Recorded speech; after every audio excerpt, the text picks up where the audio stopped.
Je n'ai jamais été un fanatique de l'émission On n'est pas couché. Certes, je reconnais que parfois il y avait des entretiens intéressants, notamment à la grande époque de Zemmour et Nolo, mais ces entretiens étaient accouplés, et cela continue, à la promotion hilare de Laurent Ruquier.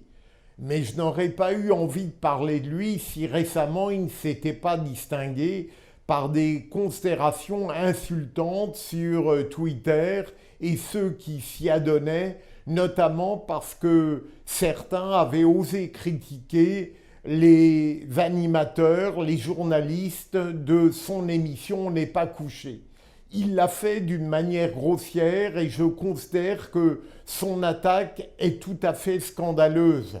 Comme les émissions de télévision seraient bien si on n'avait pas le droit de les critiquer.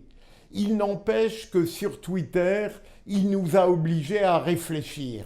Pour ma part, à la fois j'ai envie de défendre ce genre d'expression et de communication et d'aucuns disent que j'en abuse, mais en même temps je suis frappé parfois par la grossièreté de certains et par l'ineptie de certaines communications sur Twitter. C'est comme si, pour quelques-uns, la grossièreté du langage, la vulgarité de la forme tenait lieu de pensée et de réflexion.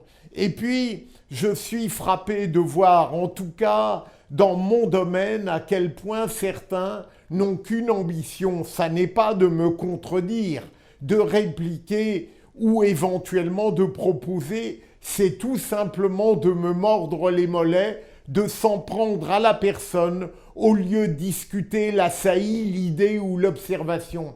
Alors loin de moi l'idée de considérer que Twitter est une mauvaise chose, mais c'est une chose tellement importante qu'en réalité je souhaiterais parfois qu'elle ne soit réservée qu'à des gens qui maîtrisent la forme et sont courtois dans l'expression et qui sont capables parfois de saillies, de provocations de pensée, en tout cas de choses stimulantes. Au fond, Laurent Ruquier a tort, mais peut-être Twitter devrait s'interroger parfois un peu sur lui-même.